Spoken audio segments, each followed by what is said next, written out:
Bonjour, bienvenue sur le plateau de l'heure politique. Vous le savez maintenant et vous en avez pris l'habitude, nous débattons sur les thèmes d'intérêt et d'enjeux relevant des compétences du conseil départemental toutes les semaines. Cette semaine, nous allons parler d'aide sociale, pas forcément d'aide sociale à l'enfance, d'aide sociale. Pour ce faire, j'ai la chance d'avoir avec moi sur ce plateau deux candidates. Tout d'abord, Rosette Vita. Bonjour Rosette. Bonjour Anne. Vous êtes candidate sur le canton de Bouéni, Cany et un petit morceau de Bandrélé-Sud. Bonjour à la population du canton de Bouéni. Bonjour à la population de Mayotte. Certes, je suis candidate. Je suis binôme avec Salim Mdere, candidate au canton de Bouéni. Donc... Et puis, Swabrina Madi. Bonjour oui. Swabrina. Bonjour Anne. Alors, vous êtes candidate sur le canton de Bandrabois, donc qui compte une partie de Bandrabois et un petit morceau de Koungou. Oui, je suis candidate dans le canton de Bandrabois. Mon binôme, il s'appelle Barou Swafa. Et comme vous l'avez dit, le canton de Bandrabois est composé de 6 villages. Un morceau de la commune de Koungou et un autre morceau de la commune de Bandrabois, c'est-à-dire de Tchevani jusqu'à Bandrabois. Ok. Donc nous allons parler, comme je le disais, de l'aide sociale qui est la compétence première et principale d'un conseil départemental en général et encore plus à Mayotte, là où la population, dans 77% des cas, vit en dessous du seuil de pauvreté. Alors la première question que j'ai envie de vous poser, mesdames, c'est est-ce que le conseil départemental aujourd'hui fait assez en matière d'aide sociale? Swabrina. Déjà, pour la question de l'aide sociale, j'entends le travail social. Donc, un travailleur social, c'est une personne qui est là pour protéger des personnes en situation de vulnérabilité. À Mayotte, vous savez, pour moi en tout cas, c'est un constat que je fais. À Mayotte, quasiment toute la population, elle est en situation de vulnérabilité. Donc, si aujourd'hui on parle de la jeunesse, il y a aussi les familles, les personnes âgées, les personnes handicapées. Donc, on le sait que jusqu'à maintenant, les allocations et les prestations données aux personnes âgées, aux personnes handicapées, etc., ils ne sont pas égaux à ceux de la métropole. Donc, moi, j'estime qu'aujourd'hui, il faudrait en fait renforcer l'accompagnement de ces personnes-là.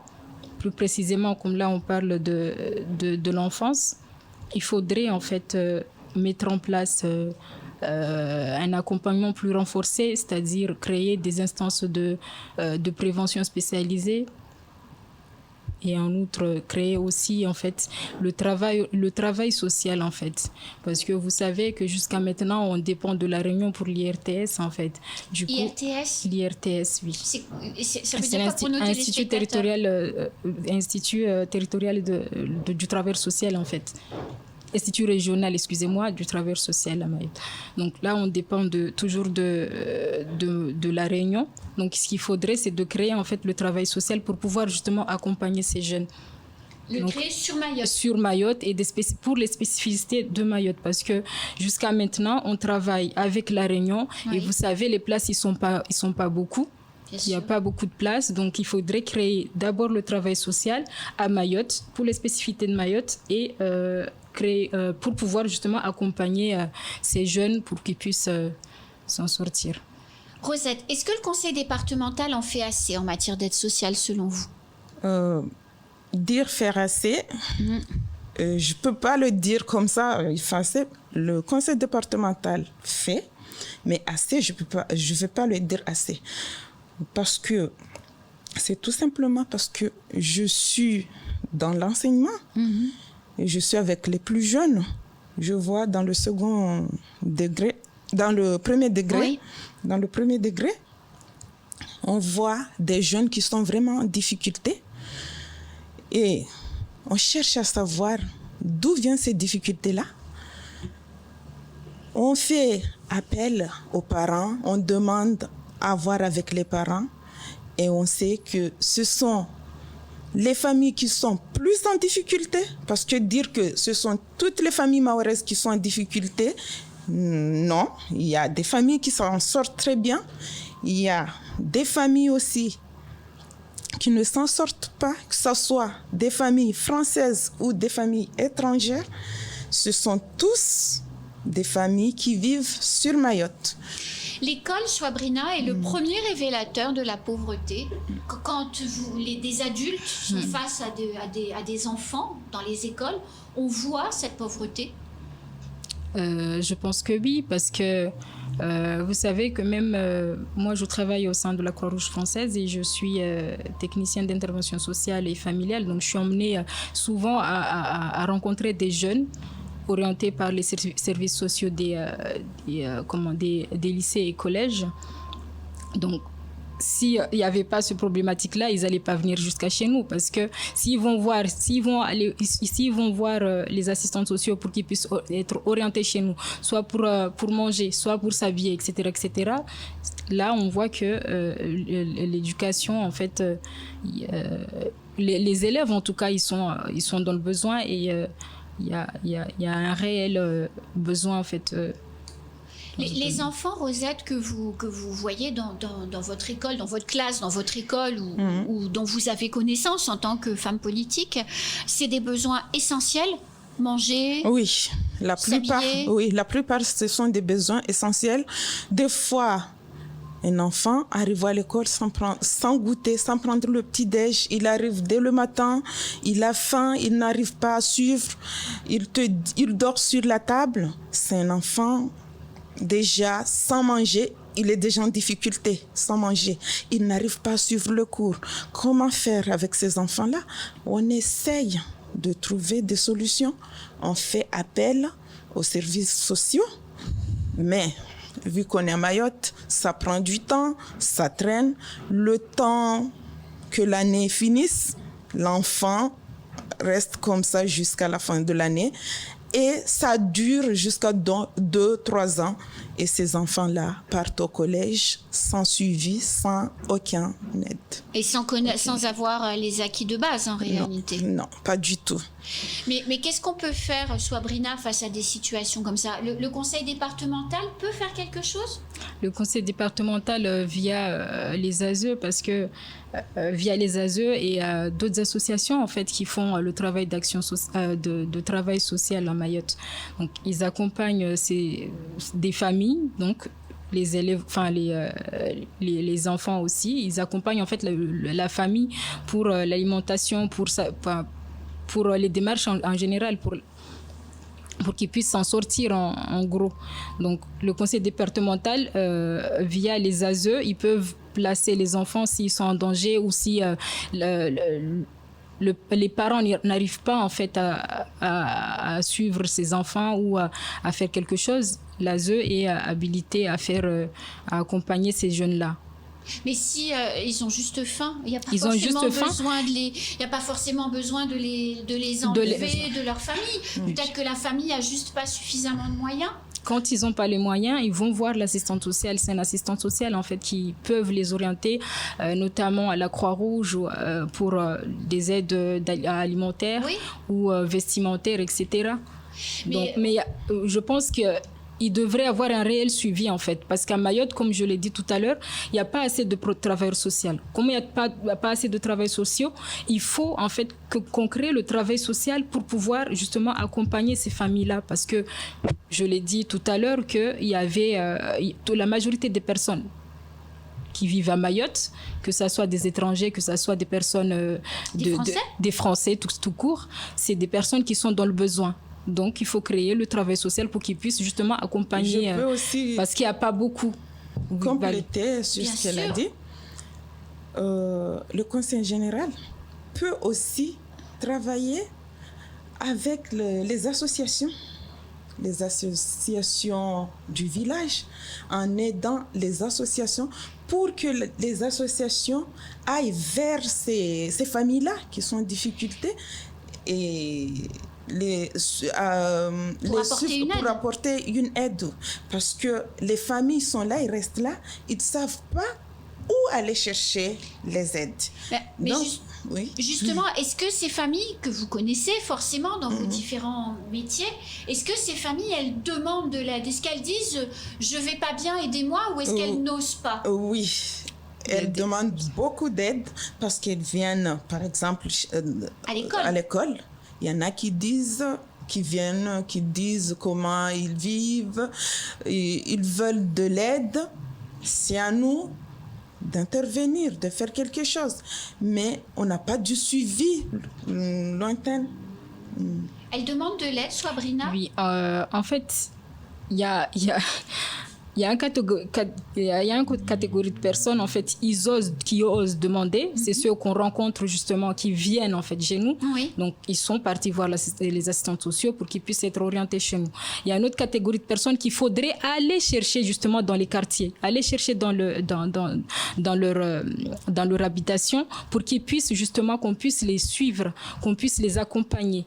Donc, moi, je pense qu'aujourd'hui, il faudrait en fait renforcer en fait le travail de la prévention spécialisée, parce que il me semble que en 2019, en 2020, 2019, le conseil départemental avait fait un appel à projet par rapport à la prévention spécialisée. Mais la prévention spécialisée, ils suivent que en fait les jeunes en fait. Jusqu'à 21 ans, il me semble. Donc, si aujourd'hui on arrive à localiser en fait ces jeunes-là, on pourrait aussi localiser les familles justement pour qu'ils puissent justement venir vers les services sociaux et qu'on puisse les aider par la suite. Mais un enfant, soyons très pragmatiques, un jeune enfant qui vient à l'école le matin sans avoir mangé forcément, sans avoir le matériel scolaire, qui a des parents qui ne parlent pas forcément, des parents, une maman déjà, c'est déjà bien, une maman qui ne parle pas forcément le français, qui n'est pas en capacité d'aider pour faire les devoirs. Est-ce que cet enfant est né en France, donc il restera quoi qu'il arrive, est-ce que cet enfant a une chance de s'en sortir aujourd'hui? Cet enfant peut avoir la chance de s'en sortir, mais comment? C'est, d'après tout ce qu'on vient de dire là, il faut des aides à la famille déjà. Mais comment les aider? Il faut aller vers le conseil départemental. Le conseil départemental doit mettre en place des structures pour pouvoir suivre ces familles-là. Et puis, un enfant, s'il a à manger et à dormir, de quoi s'habiller, manger, dormir, c'est un enfant qui peut réussir sa scolarité. Swabrina, la situation qu'on décrivait de ce jeune enfant, est-ce qu'il a une chance de s'en sortir? Bien sûr, tant que moi j'estime qu'un enfant même s'il n'est pas né ici, mais tout le monde a la chance de s'en sortir. Mais seulement, comme elle a dit ma collègue, je rebondis dessus, il faut créer les conditions, créer les structures qu'il faut justement pour qu'on puisse suivre ces jeunes-là et ils peuvent s'en sortir. Alors, est-ce que Pardon. Allez-y, c'est bon. Est-ce que le retard finalement qu'on a aujourd'hui dans le travail social, c'est pas un retard lié à une certaine vision de la société, où très longtemps on s'est dit ouais, c'est des enfants issus de familles étrangères, on veut pas s'en occuper, ils ont qu'à pas être là, on les a appelés les enfants de la mangrove pendant très longtemps, mais on se rend compte qu'ils sont français, ces enfants qui partiront pas et qu'à 17 ans ils mettent quand même la pagaille et la terreur dans nos écoles. Alors finalement, est-ce qu'on n'a pas commis une erreur d'appréciation par le passé sur ces questions? Rosette. Et puis Swabrina. On n'a pas pris conscience de ces jeunes-là, de ce qui allait se passer. On n'a pas pensé que ça allait venir comme ça. Ça allait venir comme ça. Pourquoi? Parce que avant tout, les enfants qui soient nés à Mayotte ou à l'étranger, ils étaient scolarisés dès qu'ils arrivaient sur l'île. Ils étaient scolarisés parce qu'il y avait de la place dans les écoles. Mais aujourd'hui, les enfants sont encore plus nombreux. On essaye de les scolariser, mais il n'y a pas de place. Il n'y a pas de place. Comment allons-nous faire? C'est de construire et reconstruire encore des écoles. Swabrina, est-ce que le retard dans le travail social, la question que je vous posais tout à l'heure, est-ce que c'est pas le fait d'une erreur d'appréciation? C'est vrai, à Mayotte, on parle beaucoup d'immigration, des personnes qui rentrent à Mayotte irrégulièrement. Donc, je pense qu'on a un petit peu, comme elle a dit ma collègue, on a un petit peu négligé en fait le fait que certes il y a ces personnes en fait qui arrivent à Mayotte, mais on n'a pas pensé que ces personnes-là, quand ils vivent à Mayotte, ils vont faire des enfants. Quand ils vont faire des enfants, ces enfants ils sont français, et prendre l'initiative en fait de voir en fait, de considérer en fait ce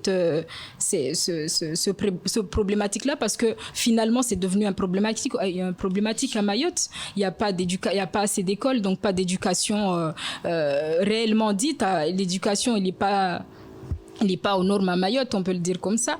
Donc moi je pense que c'est juste une négligence en fait qui a été fait, et puis aujourd'hui on doit, parce que rien n'est perdu, on peut encore rattraper, donc on doit faire quelque chose pour pouvoir s'en sortir. Alors, on se rend compte aussi, quand on regarde les chiffres de l'INSEE, que ces mamans comoriennes, qui elles sont comoriennes, font en règle générale 7 ou 8 enfants, sont les statistiques de l'INSEE, quand une maman mahoraise, donc française, en fait 3 ou en fait 4, rarement plus. Est-ce qu'une des clés ne pourrait pas être de réguler ou de tenter de réguler la natalité? Parce que quand on n'a pas de travail, qu'on ne parle pas français et qu'on fait 7 ou 8 enfants, c'est quand même pas facile de nourrir tout le monde. Rosette? Comme vous le savez, à Mayotte, avant, les mamans faisaient 9 ou 8 enfants, comme ça. Mais avec la campagne de... Comment ça s'appelle là? Oui, avec cette campagne-là, les Mahorais ont compris. Pourquoi pas avec les étrangers, avec ces gens-là, ces familles-là? Elles vivent ici à Mayotte. Elles peuvent aussi copier sur les Mahorais. On fait aussi cette politique-là, et comme ça, elles vont comprendre un jour. Comme les familles mahoraises ont pris le temps de comprendre, mais notre génération, ma mère n'avait pas compris ça, mais aujourd'hui, moi, je l'ai compris parce que je vois la conséquence de demain. Oui. Sabrina? Moi, je pense qu'aujourd'hui, il y a l'éducation à la santé, les plannings familiales, etc. Donc, je pense que si on met plus l'accent dessus, qu'on puisse aller justement vers cette population-là et faire de la prévention pour pouvoir justement, parce qu'on ne peut pas se dire aujourd'hui qu'on va réguler la natalité comme ça. C'est pas quelque chose qui se fait. Donc, c'est pas possible. Donc, ça passerait à travers l'éducation à la santé, la prévention de la planning familiale, etc. Mais quand on voit les images qu'on a derrière nous, quand vous voyez un village comme celui-là, qui est un village de Mayotte, malheureusement, une maman comorienne qui a plus ou moins des papiers, plus ou moins pas en règle, qui a plusieurs enfants, idem dans ce village-là d'ailleurs, qui a de nombreux enfants qui eux sont français, elle va pas, elle, demander de l'aide, ou elle va pas au planning familial, elle reste au contraire bien cachée chez elle pour qu'on la voie pas et avoir le moins d'ennuis possible. Comment on fait pour aller jusqu'à elle, pour lui parler de cette campagne 1, 2, 3 basses qui remise au goût du jour, pour lui expliquer qu'il faut essayer de pas faire autant d'enfants que sa mère en a fait? Comment on fait pour accéder et parler à cette femme? Nous, actuellement, à la Croix-Rouge française, mais on le fait que aux personnes en fait qui viennent, qui sont déjà orientées par les services sociaux, qui viennent chez nous pour les différentes aides, pour l'accompagnement ou autre. On met en place des ateliers pour justement sur la sexualité, etc., etc. Donc, si aujourd'hui on le fait ici, on le fait pour nos bénéficiaires à nous, donc on peut le faire. On peut aller dans les bangas, comme on l'appelle. On peut aller dans les bangas et chercher un point de rassemblement, parce que vous savez, à la Croix-Rouge, on fait pas que les bénéficiaires, ils viennent pas que chez nous en fait. Nous aussi, on va à l'encontre de ces personnes-là. Donc à travers on peut aller vers cette population sans que en fait on se dit que voilà, on ne va pas vers eux parce que eux ils viennent pas vers nous. C'est nous qui voulons, c'est nous tous en fait qui voulons que qu'on puisse en fait changer nos mentalités à travers tout ça. Du coup, c'est à nous, en fait, d'aller. Le travail social, il est fait pour ça. Le travailleur social, il doit aller sur le terrain. Donc, le travail de terrain nous permettrait de changer, en fait, cette mentalité. Aussi rebondir sur ce qu'elle vient de dire là, déjà en allant vers eux. Et puis, ces familles-là ont des enfants qui sont au collège, qui comprennent déjà, en passant par les collèges, les lycées. On fait des plannings familiales, on explique aux jeunes. Les jeunes aussi peuvent expliquer à leur famille. Ça passe par là aussi. Alors, on a beaucoup parlé de famille. Or, l'aide sociale, c'est pas que la famille. Je voudrais aussi qu'on parle un peu des personnes âgées. La société mahoraise change, le développement, les études, le travail. Est-ce que nos aînés, nos plus anciens, sont toujours choyés comme ils l'étaient par le passé, Rosette? Par contre, ça, non, pas du tout. Parce qu'avant, on restait à la maison avec nos aînés. De nos jours, tout le monde part au travail. Les aînés restent à la maison seuls, sans rien faire, ils s'ennuient. Donc, on devrait mettre aussi des infrastructures pour que, pendant que je pars au travail, par exemple, ma mère reste à la maison avec comment on les appelle, des éducateurs ou bien des aides familiaux, ou bien construire une maison des personnes âgées. Dans la journée, je pars au travail, je dépose ma mère là, ou mon grand-père, je le dépose là. Il est là dans la journée, il a des activités à faire, il y a des gens qui s'en occupent. Et l'après-midi, je le prends avec moi, on rentre à la maison tranquille comme ça. Et la personne ne va pas s'ennuyer. Swabrina, pourquoi il n'y a pas de maison de retraite à Mayotte? C'est culturel? En fait, c'est un petit peu mal vu, parce qu'on ne va pas dire qu'on n'aimerait pas en avoir, parce qu'il y a des personnes âgées qui vivent seules, il ne faut pas l'oublier. Des personnes âgées qui vivent seules, qui se sentent seules, ils n'ont pas d'accompagnement, ils n'ont rien du tout. Donc, c'est mal vu. La journée. Voilà. Donc, je rebondis sur ce qu'elle a dit.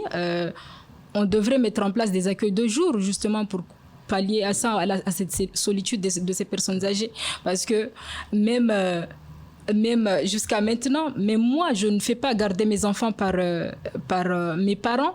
Et ça, par contre, ça devrait en fait nous permettre justement, leur permettre de ne pas se sentir seuls, de se sentir utile au final.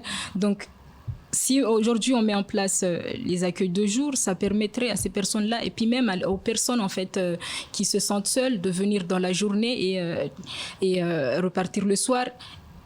Et pour ceux en fait qui peuvent pas rentrer le soir, on peut justement créer les maisons de retraite. Mais je pense qu'à Mayotte, c'est mal vu.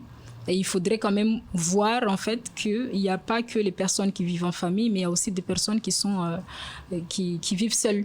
Il y a le stade intermédiaire avant la maison de retraite qui est l'accueil de jour en quelque sorte pour que les aînés trouvent à s'occuper et à... Et ça pourrait aussi permettre à nos mamans, à nos grands-parents en fait de changer en fait un petit peu nos mentalités qu'on avait avant, notre vision sur les maisons de retraite, parce que souvent on nous dit quand vous avez vos parents qui sont devenus plus âgés, vous les déposez à la retraite et vous en occupez plus. C'est pas ça en fait ce qu'on veut en fait pour eux. C'est plutôt on les emmène dans les maisons de retraite pendant que nous ne sommes pas là. Donc il y a toute cette... Et le soir, on retrouve la solidarité de la famille. Ce sera le mot de la fin, mesdames, parce que le temps est déjà écoulé. Je vous souhaite à toutes les deux bonne chance. Merci beaucoup. Pour le scrutin qui approche à grands pas. Un dernier petit mot, Rosette, Swabrina? Merci beaucoup de nous avoir invités. Ça a été un plaisir et j'espère bien que vous allez nous inviter une prochaine fois et très bientôt. Et merci pour toutes les personnes qui vont nous regarder après. Et oui, puisqu'on va rediffuser le débat. À très bientôt. À bientôt et merci beaucoup et bonne journée. Bonne fin de journée. Nous, on se retrouve très vite sur le plateau de Coésie pour un prochain débat. Au revoir.